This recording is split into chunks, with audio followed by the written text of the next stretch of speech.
La belle histoire de Luc le lièvre. Chers abonnés, merci à vous. Et veuillez ajouter un j'aime à la vidéo. Abonnez-vous si vous ne l'êtes pas encore et activez la cloche de notification. Vous trouverez au niveau de la description de cette vidéo des liens importants qui m'ont permis de développer mes propres business en ligne. Bienvenue chez Livre Audio 237EA et bonne écoute. Léopold Sédar Senghor et Abdoulaye Saadji. La belle histoire de Luc le lièvre. Circonscription d'Arras ASH. Extrait de l'œuvre originale. Le plus jeune animal. C'est au temps où les animaux de la brousse Emma se réunirent pour causer et discuter de leurs affaires. Certains jours, ils se rassemblent sous l'arbre des palabrins pour désigner le plus jeune animal. Oncle Gaïdé le lion préside la séance. On connaît le plus fort de tous les animaux, c'est Gaïdé le lion, roi de la brousse. On connaît le plus vieux. C'est Mamgénéyé l'éléphant. On connaît aussi le plus malhonnête et le moins intelligent, c'est Bouki et Alien. Mais on ne connaît pas le plus intelligent. Tout le monde veut passer pour le plus intelligent de tous les animaux. Oncle Gaïdé le lion dit. Si nous connaissons le plus jeune d'entre nous, nous connaîtrons en même temps le plus intelligent. Alors ceux qui croient être les plus jeunes lèvent la main, pour demander à dire la date ou l'époque de leur naissance. Moi, je suis né l'année de la grande sécheresse, c'est à dire il y a 3 ans, déclare la biche. Moi, je suis né il y a 3 lunes, affirme le chacalan, dressant ses oreilles pointues. Et moi, dit le singe en se grattant, tenez, je viens de naître. Tout le monde applaudit, et le singe se croit vainqueur. Lorsqu'une voix crie du haut d'un arbre. Attention! Je vais naître. Un peu de place pour me recevoir. Et Luc le lièvre, lâchant la branche à laquelle il s'est accroché, tombe au milieu des animaux étonnés. Tout le monde reconnaît que Luc le lièvre est en effet le plus jeune, puisqu'il vient de naître au milieu de la discussion. Donc il est reconnu en même temps comme le plus intelligent. Oncle Gaïdé le lion se lève et s'approche de Luc le lièvre. Je te proclame le plus intelligent des animaux, lui dit. Tu ne es peut-être pas vraiment le plus jeune, mais ton intelligence est supérieure à celle des autres. Luc découvre la brousse. Luc le lièvre va voir s'il est vraiment le plus intelligent des animaux. Il veut découvrir de nouveau la brousse, là. Regardez maintenant avec les yeux de quelqu'un qui sait beaucoup de choses. Il s'en va donc à travers bois, à travers champs, et il voit que les buissons s'ouvrent devant lui, les feuilles des arbres lui disent bonjour en murmurant, les roseaux et les herbes hautes se baissent à son passage. Tout à coup, Luc entend une voix fine qui appelle. Luc. Luc. Arrête-toi un instant et écoute. La voix vient d'en haut, elle est douce et traînante. Qui a prononcé mon nom? Dit Luc un peu inquiet. C'est moi, dit Argogne l'araignée. Je ne te veux que du bien, n'aie aucune crainte. Considère-moi plutôt comme ton ami et ton frère. Que me veux-tu donc, mon ami, mon frère? Demande Luc. Écoute-moi bien, dit Argogne l'araignée. Si tu es plus intelligent que moi, je suis certainement plus savante que toi. Je sais des choses que tu ignores. Regarde cette toile au milieu de laquelle je me balance. Chacun des nombreux fils qui la composent est un câble qui peut me renseigner quand je désire connaître l'avenir. Je le fais vibrer et il se met à parler un langage clair pour moi seul. Veux-tu, si tu ne es pas pressé, que je te prédise ton avenir? Je ne suis pas tellement pressé, répond Luc, mais si mon avenir cache des dangers qui me menacent, je préfère ne pas le connaître. Au contraire, mon frère, il faut connaître ces dangers pour pouvoir les écarter à temps. Diargogne l'araignée fait vibrer 1, 2, 3 des fils soyeux qui composent sa belle toile. Elle écoute l'une après l'autre leurs vibrations, qui sont différentes. Puis, s'adressant à Leuc, elle lui dit: tes ruses te feront avoir beaucoup d'histoires. Sans doute tu sauras toujours te tirer d'affaire, mais tu rencontreras parfois de sérieuses difficultés. 3. Les conseils de Diargogne l'araignée. Ainsi, continue Diargogne l'araignée, tu feras la connaissance de l'homme. C'est un animal dangereux, qui se tient droit comme un fil à eau deux et qui se déplace sur deux pattes seulement. Méfie-toi surtout de son air bon enfant. J'ai, moi qui te parle, longtemps habité sous son toit. Je l'ai aidé à se débarrasser des nombreuses mouches qui souillaient ses aliments, aggravaient ses plaies, agaçaient son sommeil. Mais l'ingrat ne m'a marqué aucune reconnaissance. Au contraire, un beau jour, il a pris un balai, a crevé ma toile et a failli m'écraser. C'est tout ce que tu as à me dire sur mon avenir. Dit Leuc un peu déçu. Non, attends un peu mon frère. Ce n'est pas tout. Je t'ai conseillé d'être très prudent à l'égard de l'homme. Je te conseillerai aussi de l'être aussi à l'égard de certains animaux qui ne sont pas meilleurs que l'homme. Ces animaux sont aussi ingrats et plus féroces que lui. Tu te méfieras du lourd pied de géhenne et l'éléphant, de la pâtée, de la mâchoire redoutable de l'oncle Gaïdé le lion, des griffes puissantes et acérées de seigle léopard et de Téné la panthère. Tes conseils n'ont aucune importance pour moi, se moque le lièvre. Je te croyais plus savante que cela. Si c'est ainsi, mon ami, que tu comprends mes paroles de sagesse, mieux vaut que tu continues ton chemin. Je n'aime pas qu'on se moque de moi. Eh bien, tant mieux, ricane le lièvre. Je n'ai pas besoin de tes conseils de prudence. Je suis assez grand comme ça et assez intelligent pour me défendre quand il le faudra contre l'homme, Mame Géhenne et l'éléphant, oncle Gaïdé le lion, contre la dent des uns et la griffe des autres. 4. Leuc découvre la forêt. Après avoir quitté Diargogne l'araignée, Leuc marche encore longtemps, sourd aux nombreux appels que la brousse lui adresse.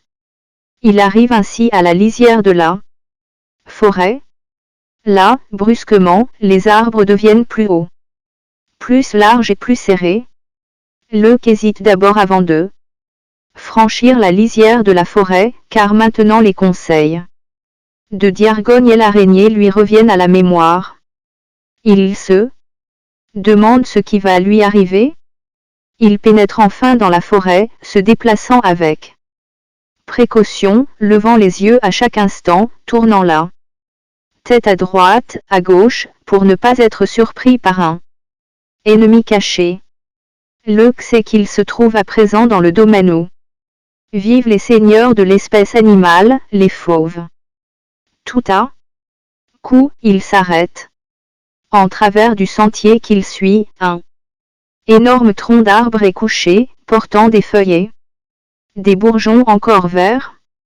Pour ne pas perdre de temps, Leuc ne le contourne pas et passe dessous en rampant. Alors, une voix faible parvient à ses oreilles. Qui vive? Crie-t-il étonné. C'est moi, M'Bonat la tortue. Et que fais-tu en ce lieu, caché comme un malfaiteur? Je suis née prudente, mon bon ami. Si tu es prudente, tu dois être sage aussi. Je le suis, et personne n'en doute. Et si tu es sage, tu dois pouvoir me renseigner. Je suis à ta disposition, mon ami. Eh bien, dis-moi où trouver dans cette immense forêt la demeure d'oncle Gaïdé le lion, celle de Mame Géhenne l'éléphant, celle de Seigle léopard, celle de Téné la Panthère. Ah. Ah. Ah. Fait Mbonat la tortue, dont la carapace est secouée par ce gros rire. Tu peux passer ton chemin, mon bon ami. Je vois que tu veux t'occuper des grands d'eux. La terre. Moi, j'aime mieux rester tranquille dans ma coquille. Saint-Luc découvre la mer. Beaucoup d'animaux ont entendu parler de la mer, mais bien peu l'ont vue. Luc, après avoir découvert la forêt, se propose de faire un long voyage pour connaître aussi le royaume des eaux.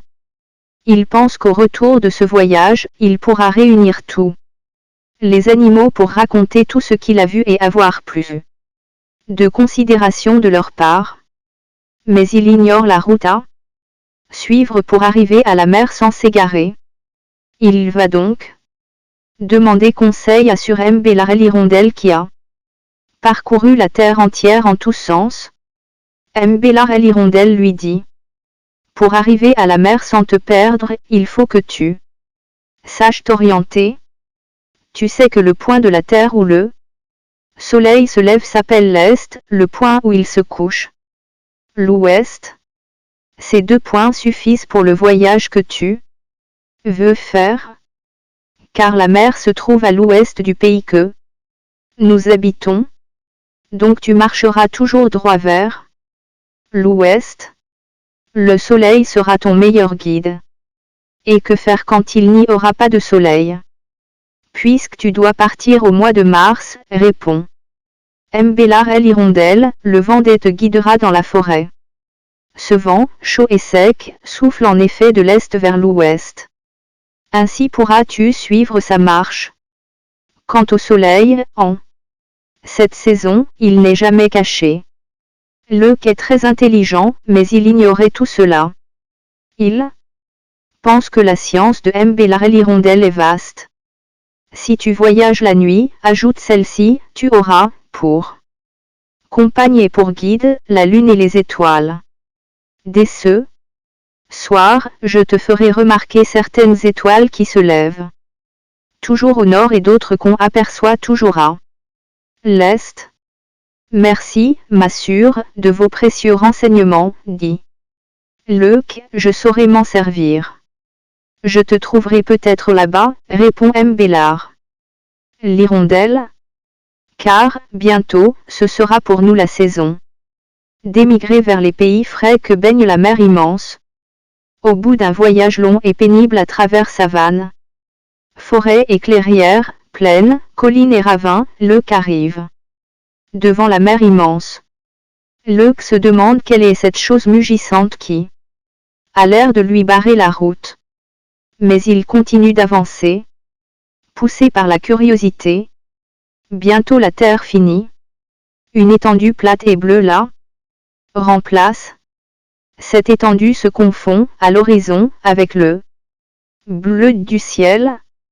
Voilà la mer, se dit Luc.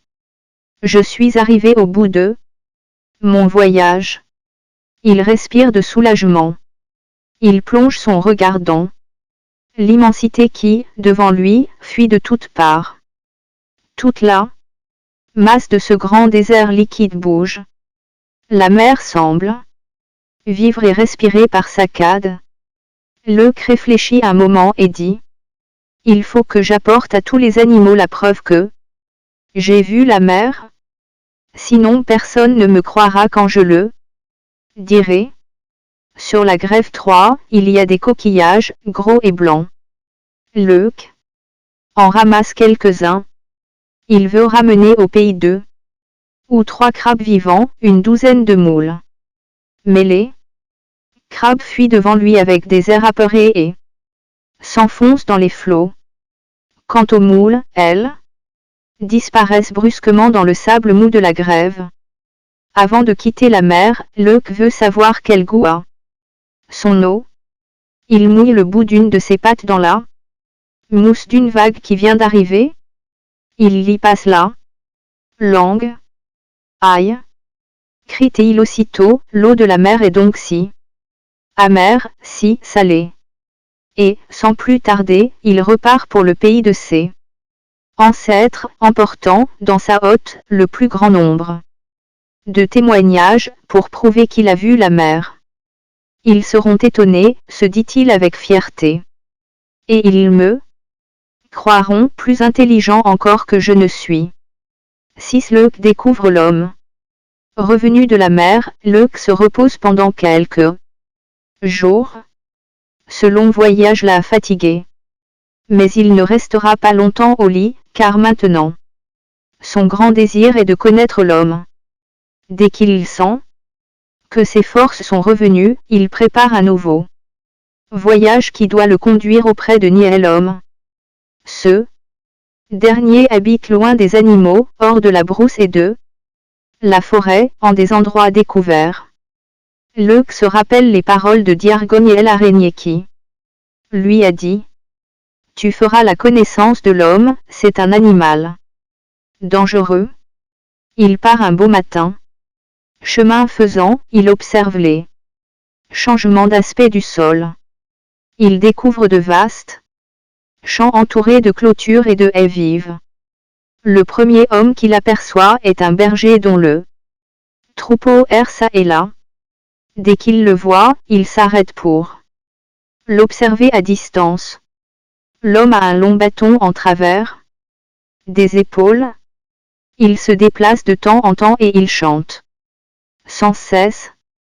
Parfois, il crie en direction des animaux.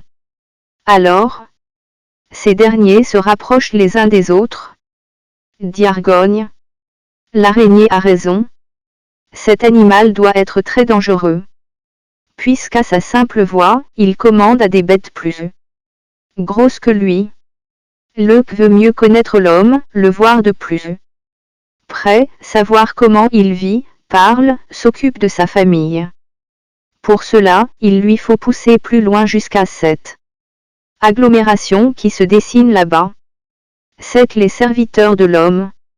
À mesure que Leuc avance, la silhouette des cases pointues qui forment l'agglomération devient plus nette et plus haute.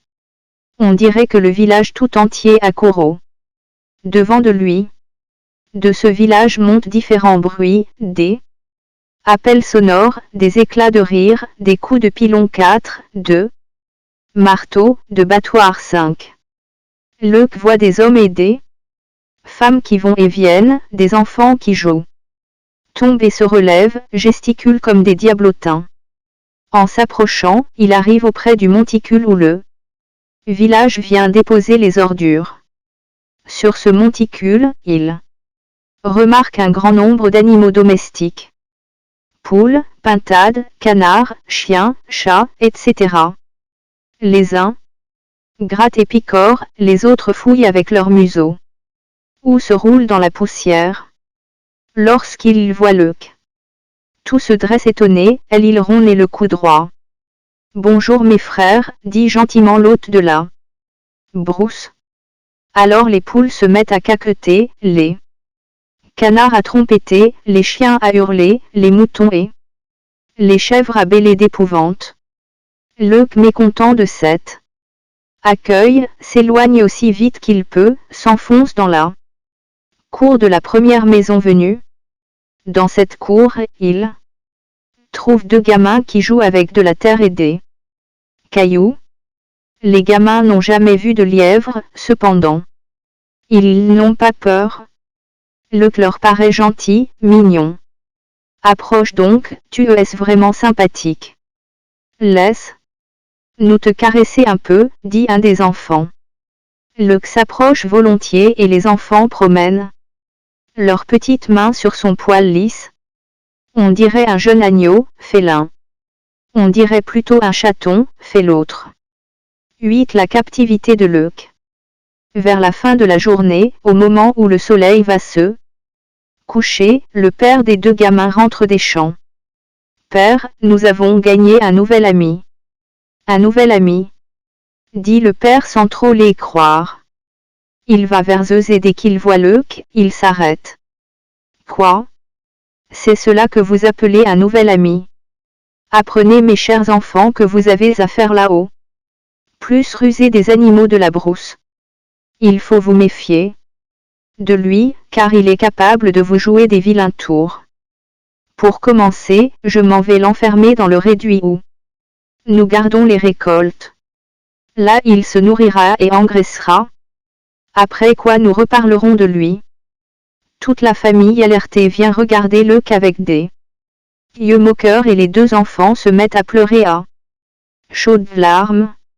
Dans le sombre réduit où il est enfermé, Luke réfléchit longuement sur son imprudence. Les paroles de Diargogne et l'araignée lui reviennent à la mémoire. Le voilà, prisonnier de l'homme qui va peut-être le rôtir et le manger. Luke passe toute la nuit s'enfermer à l'île. Il pense qu'il ne reverra plus la belle forêt, la savane tranquille et ses amis les animaux. Le lendemain, un des enfants vient le trouver et lui dit « Je veux te sauver, mon ami. » « Comment réussiras-tu à me sauver ?» demande Luke. « Passe-moi tes oreilles entre ces deux lattes et sois courageux. » Luke fait ce que lui demande l'enfant. Celui-ci tirant de toutes ses forces sur les oreilles de Luke, d'un élan vigoureux l'arracha à la prison. Rapide comme une flèche, Luke s'élance en direction des champs. Mais on lâche après lui tous les chiens de la maison qui lui donnent la chasse. Au moment où il va disparaître dans un épais buisson, l'un des chiens lui appelle la queue et en la lui coupe presque à ras. 9 Mamrandatu, la fée. Luke a souvent entendu parler de Mamrandatu, la fée.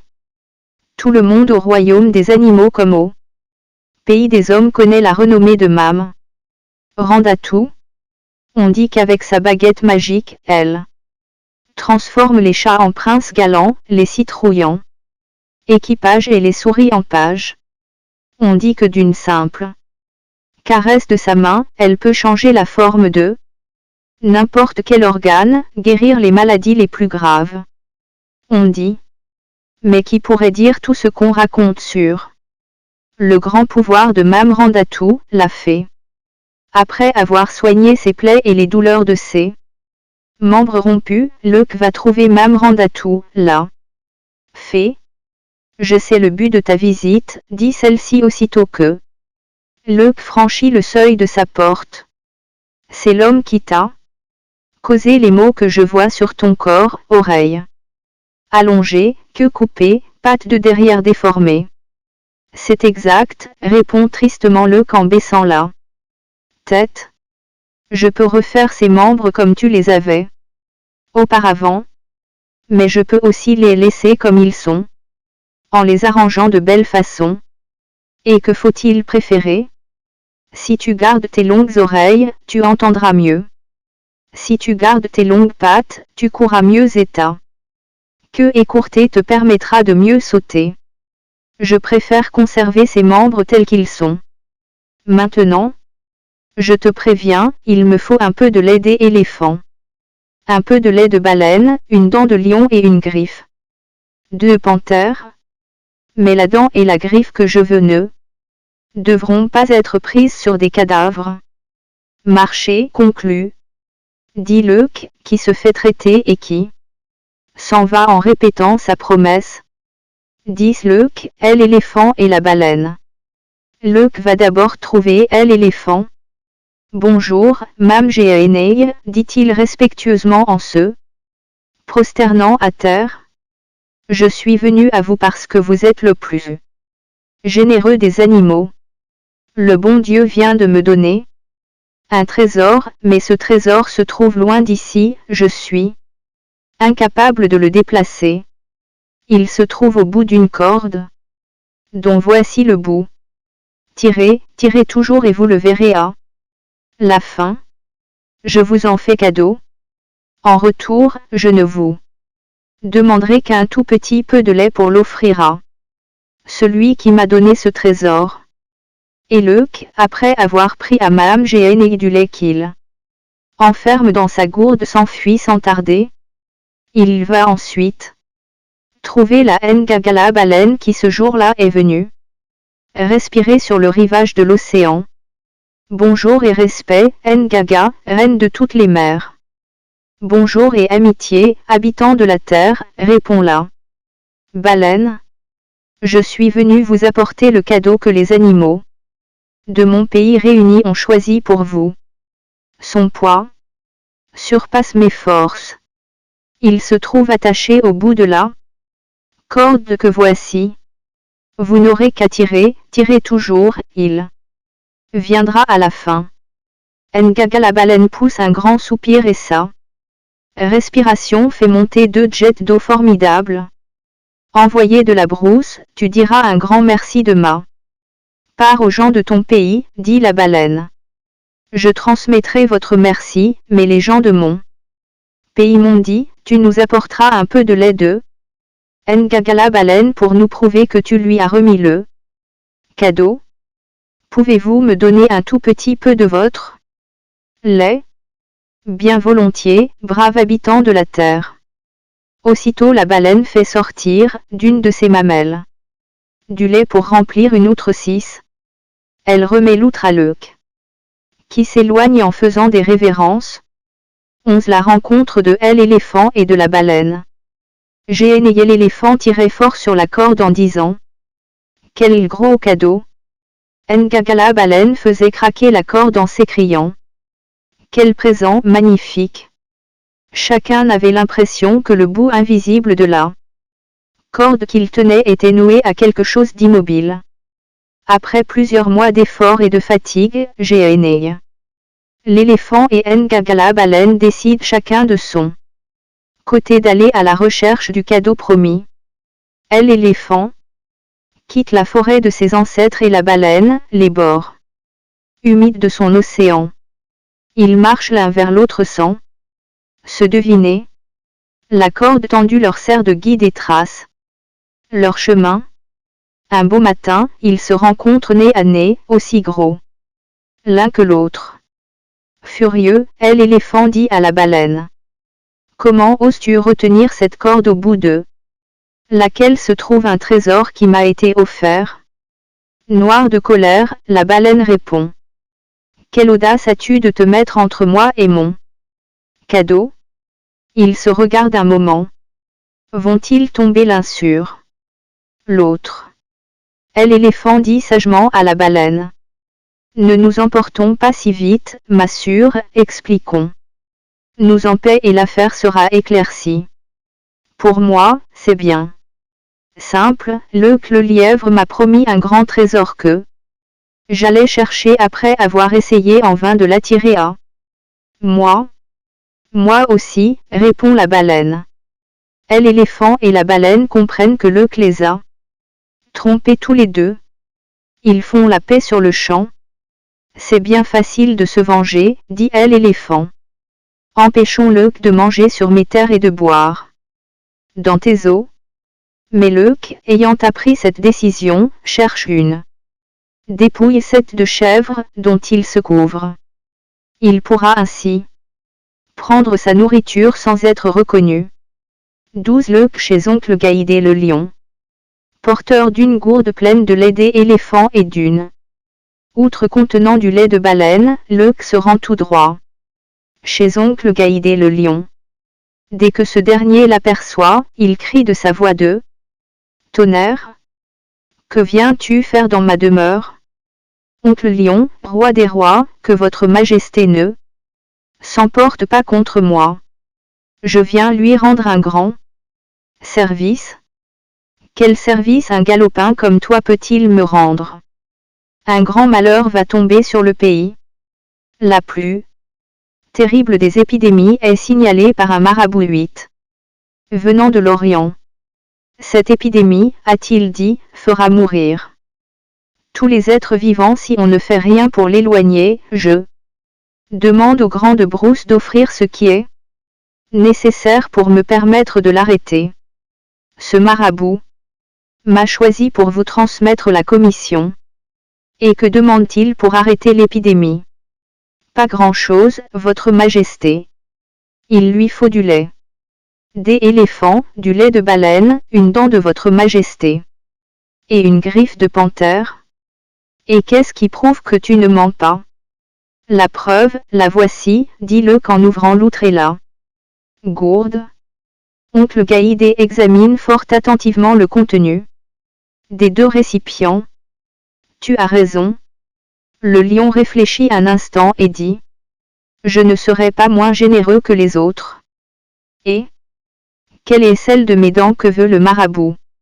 N'importe laquelle, sire, répond Leuc. Eh bien justement, une dent me fait mal depuis longtemps. Qu'on fasse venir un forgeron pour qu'il l'enlève. Ainsi dit, ainsi fait. Leuc emporte une grosse molaire d'oncle Gaïdé le lion, dont la racine est encore saignante. 13 Leuc et Seigle Léopard. Il est impossible à Leuc de jouer à Seigle Léopard les même tour qu'à l'éléphant, à la baleine et à oncle Gaïdé le lion. Leuc le sait bien et sait pourquoi, depuis quelques jours, il réfléchit, hésite. Avoir la griffe de Seigle le léopard, ce n'est pas une petite affaire. Leuc finit par se décider. Il ira provoquer Seigle Léopard. Il pense que ce dernier, quand il est en colère, perd la tête et tombe souvent dans les pièges qu'on lui tend. En chemin, il monte son plan et le trouve parfait. C'est midi, l'heure où les bêtes de la forêt font leur sieste. Leuc aperçoit Seigle Léopard qui somnola l'ombre d'un figuier neuf sauvage. Leuc observe qu'en face du figuier sous lequel repose Seigle Léopard se trouve un autre figuier. Le tronc de celui-ci est large et tendre. À pas feutrés, Leuc va s'y adosser face à Seigle Léopard, puis il se baisse, ramasse un gros caillou qu'il lance en direction du fauve endormi. Au bruit que fait le caillou en tombant, le léopard se réveille en sursaut. Écarquillant les yeux, il aperçoit Leuc. Alors tout son corps est secoué d'un vif tremblement. Les muscles bandés, il prépare son élan, et, d'un bond élastique, il s'élance vers Leuc, toute griffe dehors. Mais Leuc l'évite en se jetant brusquement de côté. Seigle Léopard se trouve collé au figuier, les griffes enfoncées dans l'écorce. Il fait des efforts douloureux pour les dégager, mais il a les quatre pattes prises comme dans un étau. Pour augmenter sa colère, Leuc se met à le cravacher avec une branche longue et flexible. Puis, au bon moment, il s'éloigne et disparaît dans la forêt. Il revient peu après. Seigle Léopard a réussi à se dégager, mais 3 de ses griffes sont restées dans le figuier. 14 Leuc revoit Mamrandatou. Dardardis, Leuc le lièvre, chargé d'un lourd fardeau, s'en va vers Mamrandatou, la fée, qui se trouve alors à sa résidence d'été, à Pantior. Salut à vous, princesse des génies, dit-il en se jetant à terre, le front dans la poussière.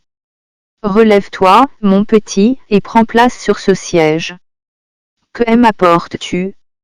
Je vous apporte cette gourde pleine de lait d'éléphant, cette outre remplie de lait de baleine.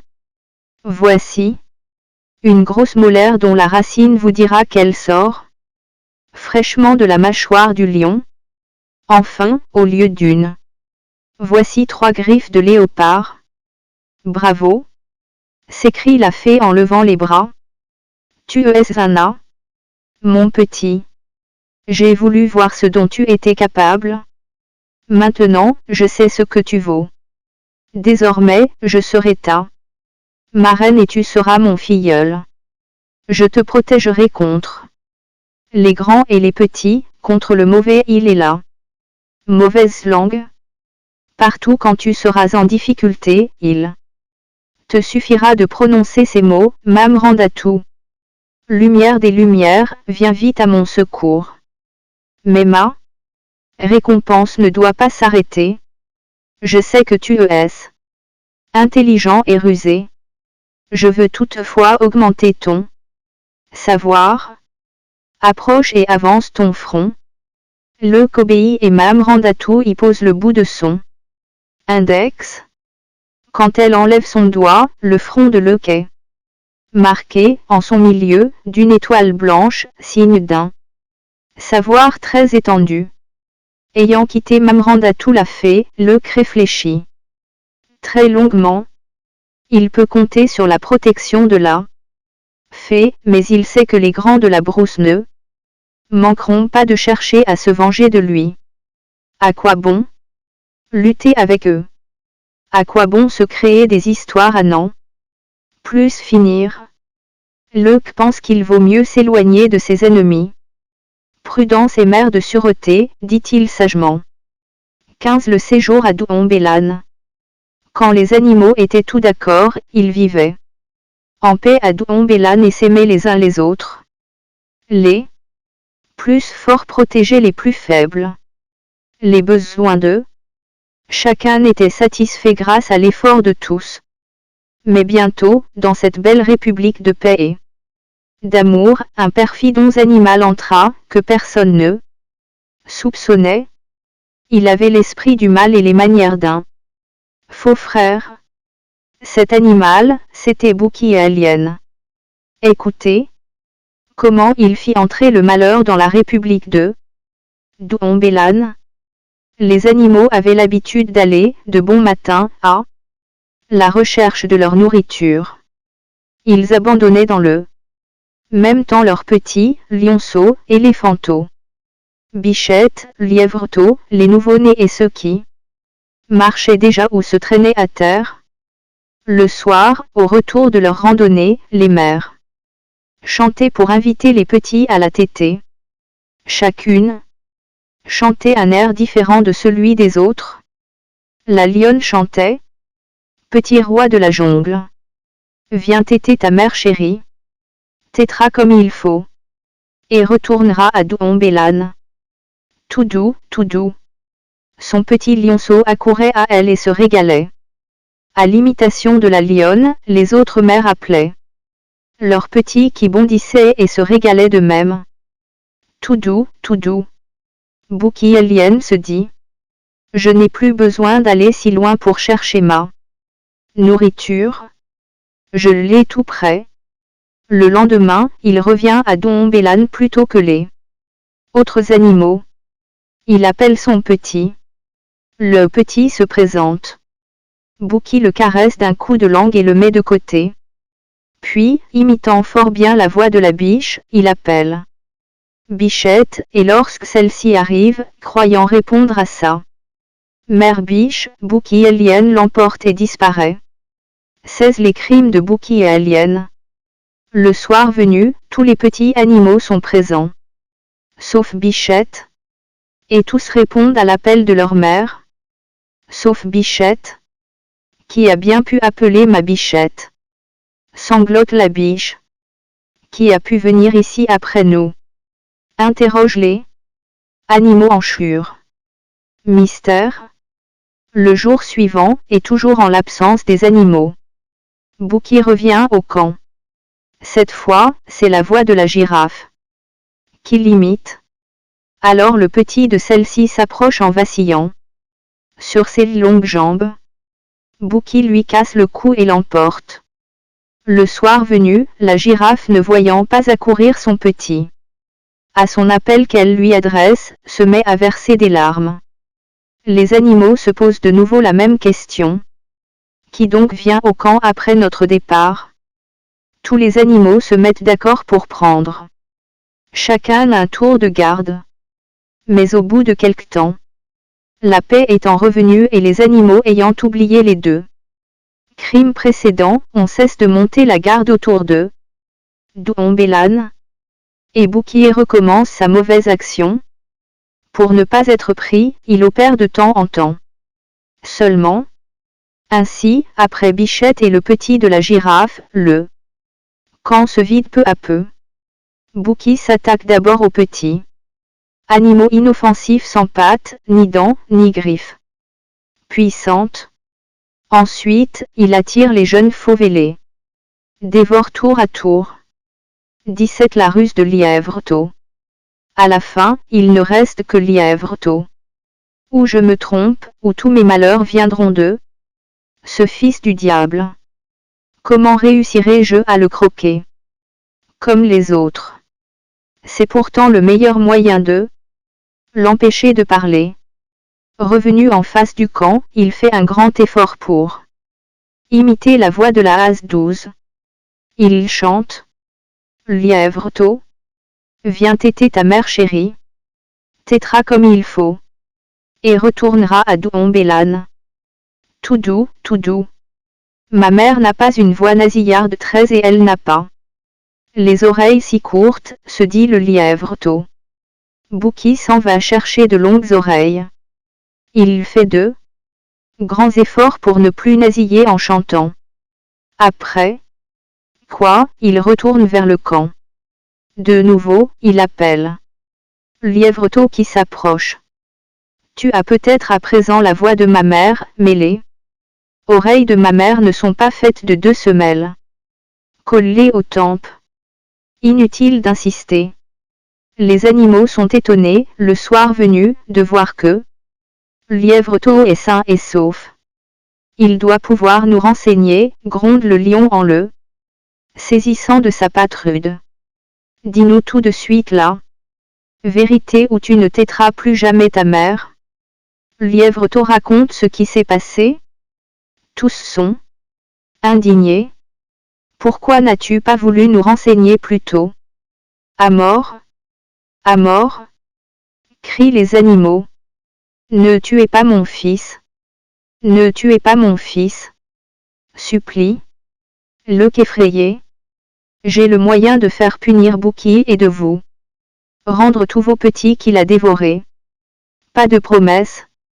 Nous garderons ton fils loin de toi. Jusqu'au moment où nous retrouverons nos petits.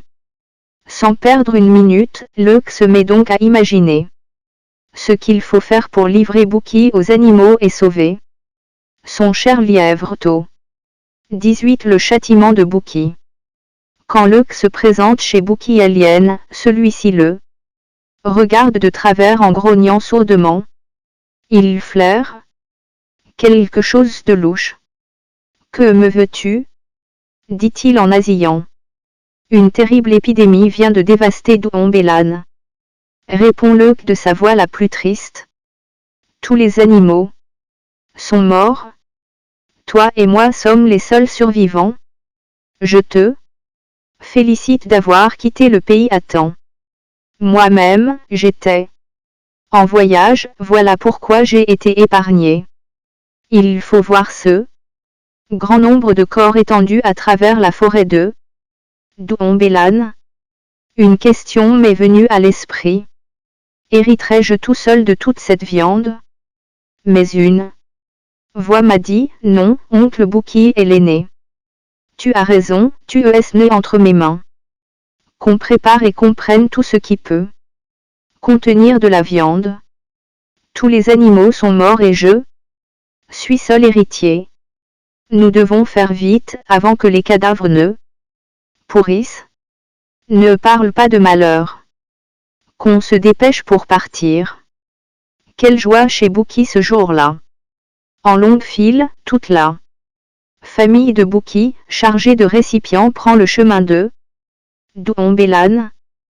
Pour égayer la compagnie, Leuc propose de chanter une chanson que toute la famille reprendra après. Lui enchure. Parfait, c'est une excellente idée, dit Bouki. Tous les animaux étant morts, je me suis demandé, hériterai-je ou n'hériterai-je pas? Et une petite voix m'a dit, oncle Bouki est l'aîné. À leur arrivée devant Doumbélane, un silence lourd pèse sur l'ancienne république des animaux. Ces derniers font les morts, étendus au soleil, la gueule béante 14. Qu'êtes-vous à présent, vous tous qui me faisiez là? Guerre? Dit Bouki. Qu'as-tu fait de ton orgueil, toi Gaïdé? Le lion? Et toi, seigle léopard?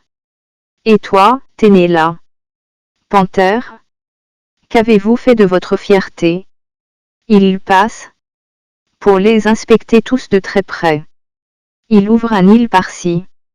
secoue une oreille par là. Lorsqu'il arrive devant le corps de Gaïdé le lion, il se baisse, soulève une des paupières de celui-ci. Voyant que l'île du roi des animaux est encore sanglant, il comprend et veut se sauver, mais il n'en a pas le temps. À l'instant, le lion le saisit et l'immobilise. En même temps, tous les animaux réveillés brusquement, se relèvent et viennent entourer Bouki. Le naïf et méchant animal est honteux et tremblant. Chacun veut le mettre à mort. Des cris s'élèvent de partout et l'étourdissent. Que faut-il faire, maintenant, pour retrouver nos fils? Demande Théon à Leuc le lièvre. Que Mamgéen y ouvre de haut en bas le tronc sec d'un arbre et qu'on y enferme Bouki, répond Leuc. Ainsi dit, ainsi fait. Bouki, coincé dans le tronc d'un arbre au bois sec et dur, râle et rend l'un après l'autre. Tous les petits animaux qu'il a mangés. 19 La fin du séjour à Douombelan. Leurs petits retrouvés, les animaux manquent de confiance les uns dans les autres. Ils connaissent maintenant la haine et la méfiance. Chacun se dit: les tours que Bouki vient de nous jouer, notre animal peut les recommencer. Mieux vaut fuir ce pays et s'installer ailleurs. Les animaux se séparent donc et la République de Douombelan, si unie et si paisible, se trouve dispersée.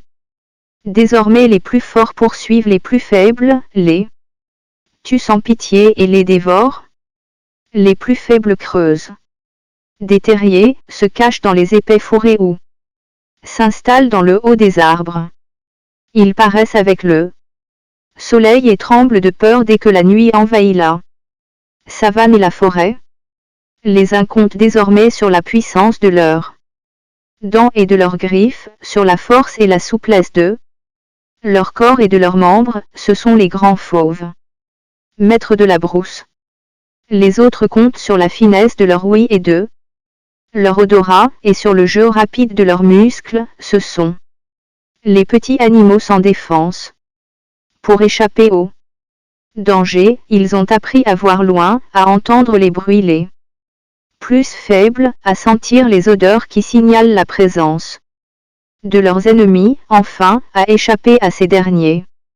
D'autres, comme Leuc le lièvre, ne comptent que sur leur intelligence pour vivre, échapper aux grands et tromper les petits. Après le séjour à Douombelan, Bouki et Leuc se feront une guerre à mort. Bouki cherchera toujours le moyen de se venger de celui qui l'a livré aux animaux. C'est ainsi que la belle histoire de Leuc le lièvre va se continuer par les ruses de ce dernier, et aussi par les maladresses et les sottises de Bouki. Vint Leuc et les petits forgerons. Un forgeron qui n'avait pas besoin de ses enfants pour pousser les soufflets ou tenir sur l'enclume 15 les barres rougies au feu, les envoyait chaque matin garder un vaste champ de haricots. Les enfants faisaient bien leur travail. Mais quand le soleil était haut dans le ciel, un animal se présentait à eux et chantait. Enfants de forgeron. Votre père a dit, votre mère a dit de m'attacher à l'endroit du champ où les haricots sont le plus serrés. Cet animal, c'était Leuc le lièvre. Les petits forgerons, sans réfléchir, le conduisaient à l'endroit le plus fourni du champ et l'y attachaient. Et quand le soleil tapait dur, et que Leuc avait la gorge serrée par la soif, il s'adressait de nouveau aux petits forgerons en chantant. Enfants de forgerons. Votre père a dit, votre mère a dit de m'apporter de l'eau pour me désaltérer. Les petits forgerons lui portaient à boire et jusqu'au soir, il continuait de se régaler de gros haricots verts et succulents. Enfin, à la tombée du jour, Leuc s'adressait pour une troisième fois aux petits forgerons. Enfants de forgerons. Votre père a dit, votre mère a dit de me détacher et de me laisser partir. Et les petits forgerons le détachaient, le libéraient sans arrière-pensée. Chaque jour il en était ainsi. Mais, un soir, au cours de la veillée qui réunit la famille après dîner, l'aîné des enfants rapporte la chose à son père. C'est bien, dit simplement le père des petits forgerons. Sans se fâcher. Demain, quand viendra cet animal, vous l'attacherez comme d'habitude. À midi, vous lui donnerez à boire. Mais le soir, lorsqu'il vous dira de le laisser partir, vous n'en ferez rien. Vous attendrez que je sois là. Le lendemain, Luc arrive comme de coutume et se fait traiter comme par le passé. À la tombée de la nuit, il demande qu'on le détache. Non, non, non. Attends l'arrivée de notre père. Comme il disait ces mots, au loin apparaît le forgeron, armé d'une barre de fer ruisselante de feu. Luc comprend qu'il va être brûlé tout vif. Mamrandatou, lumière des lumières, viens vite à mon secours, appelle-t-il en tremblant de peur. À l'instant, la silhouette de Bouki Elien se dessine non loin de là. Bouki, Bouki, crie Luc. De la viande rosée, ruisselante de graisse, en veux-tu? Qui est-il, méchant animal, traître, ingrat, répond Bouki. Vois un peu ce qu'on m'apporte là-bas, tout là-bas. Oui, certes, j'aimerais bien me trouver à ta place. Vénard. Eh bien, faisons vite et viens occuper ma place. Ne perdons pas une minute. En un clin d'œil, Bouki détache Luc qui l'attache solidement au même piquet. Le forgeron arrivant, brandissant la barre de fer enflammée, il la passa plusieurs reprises sur le derrière de la pauvre bête qui hurle de douleur, qui crie son innocence. Par maladresse, le forgeron touche la corde qui lie Bouki. Elle se rompt et il s'enfuit, rapide comme une flèche, à la recherche d'une mare où plonger ses brûlures. 21 La conversion de Luc. Maintenant, Luc se demande comment il va employer son temps. Va-t-il continuer à faire le mal ou cherchera-t-il à faire le bien? Il prend toute une journée pour réfléchir sur sa vie passée.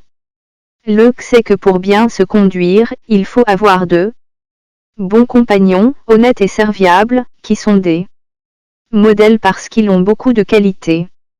Or, la plupart des animaux n'ont que des défauts. Ils mangent la chair et boivent le sang de leurs semblables. Les uns fuient devant les autres. Chacun vit pour soi et aucun ne cherche à instruire, ni à aider les autres. Pourtant le nom d'un animal vient tout d'un coup à l'esprit de Luc. C'est celui de Sorinyen Diamalala. Girafe. Tout le monde reconnaît qu'elle est le plus simple, le plus pacifique et le plus inoffensif de tous les animaux. Luc veut donc lier amitié avec Sorinyen Diamalala. Girafe, devenir son élève s'il le faut, afin de profiter de sa bonté et de sa sagesse. Avec Sorinyen Diamala, il est sûr de pouvoir changer de vie et de conduite. Donc un matin, prenant sa besace, c'est ce qu'il n'oublie jamais dans ses voyages, Luc part pour le pays de l'eau fraîche et des feuilles tendres, qui est le séjour habituel de Sorinyen Diamala la girafe. 22 Sorinyen Diamala la girafe.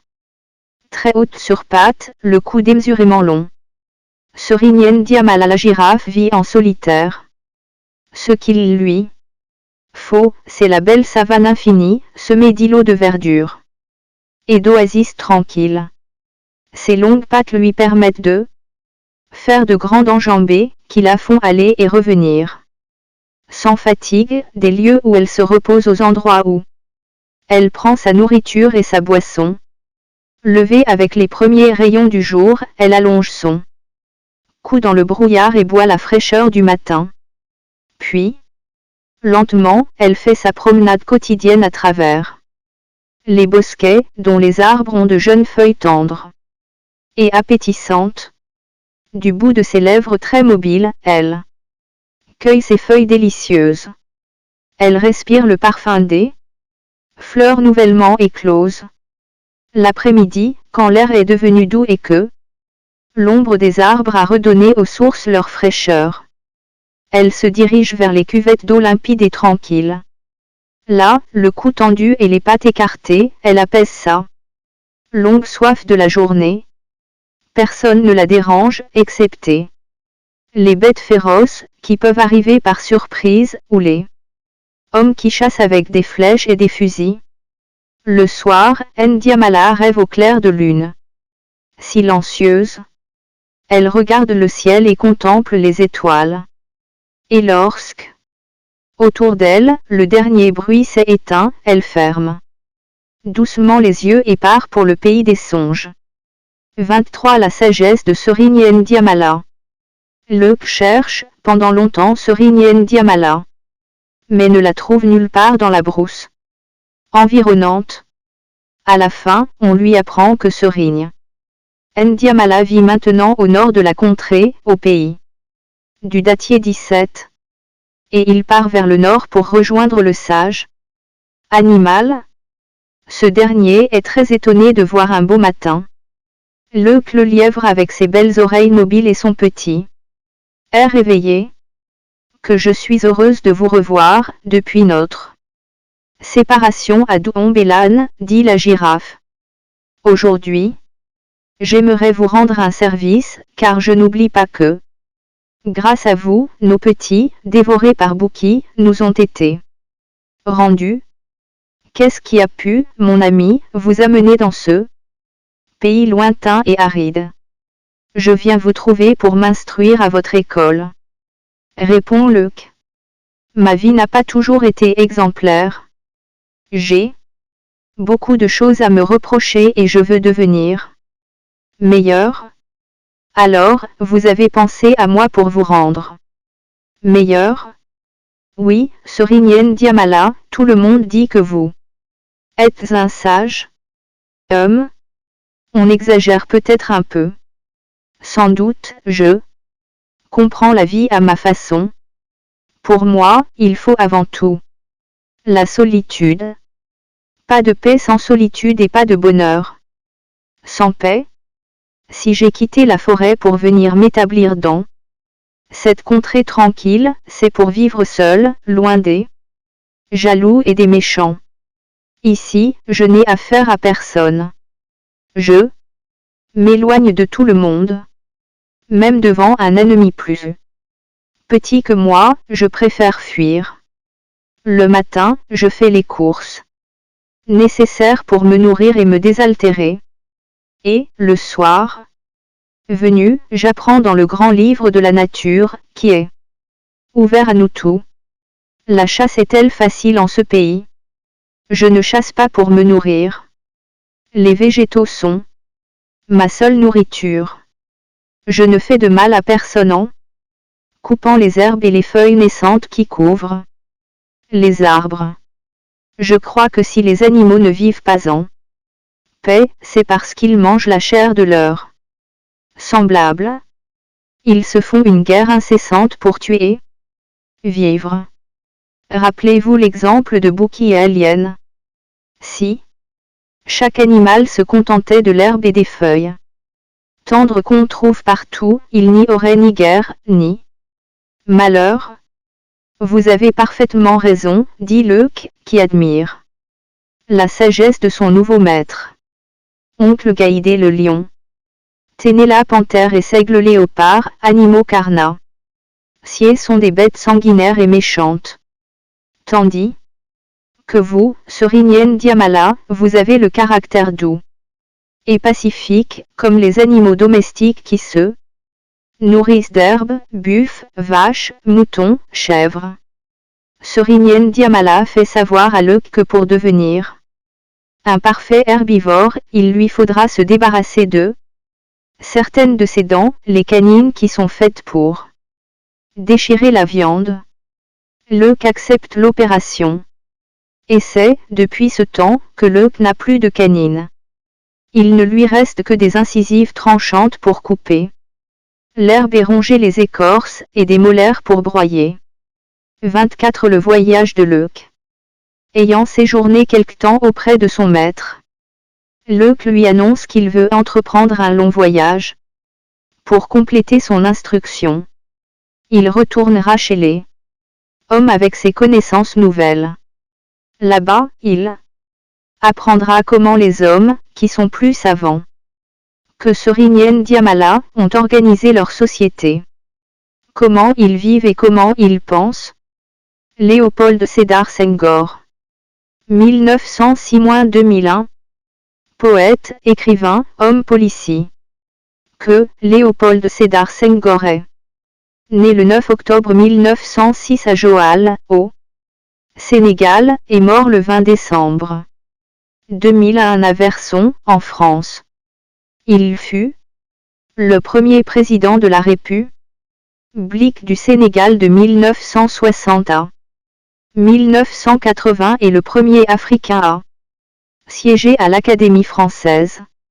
Abdoulaye Sadji. 1910-1961.